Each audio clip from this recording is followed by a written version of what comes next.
নির্বাচন সামনে এলেই চারদিকে নানা আলোচনা, জল্পনা আর উত্তেজনার ঢেউ ওঠে। মানুষের মনে তৈরি হয় নানা প্রশ্ন। ভোটের দিন কি হবে? পরিস্থিতি কতটা স্বাভাবিক থাকবে?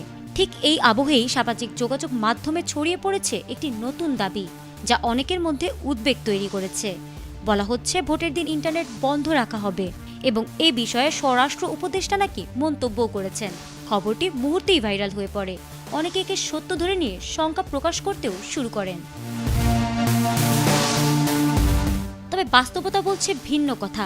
ফ্যাক্ট চেক প্রতিবেদনে জানানো হয়েছে, ভিডিওতে যেভাবে বক্তব্য প্রচার করা হচ্ছে সেটি বিভ্রান্তিকর ও ভুল উপস্থাপন।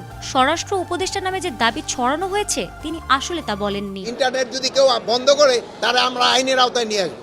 সামাজিক যোগাযোগ মাধ্যমে ছড়িয়ে পড়া ভিডিওতে এক ব্যক্তি দাবি করেছেন, নির্বাচনের দিন ইন্টারনেট বন্ধ থাকার কথা কেন আসবে? তাহলে কি একটি নির্দিষ্ট দলকে জেতানোর জন্য এমন কিছু করা হচ্ছে?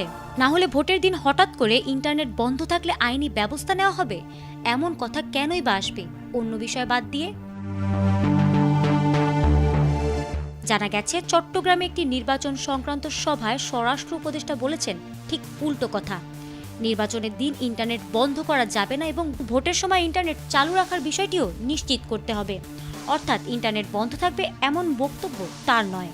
যদি আমরা এগুলি বন্ধ করে দিই, আপনাকে বলে যে সাংবাদিকতা, এগুলি তো যেন অনুরোধ থাকবে যেন কেউ গুজব না ছড়ায়। ফ্যাক্ট চেক অনুযায়ী কিছু ব্যক্তি বা গোষ্ঠী বক্তব্যের অংশবিশেষ বিকৃতভাবে উপস্থাপন করে গুজব ছড়িয়েছে। ফলে জনমনে অযথা আতঙ্ক তৈরি হচ্ছে।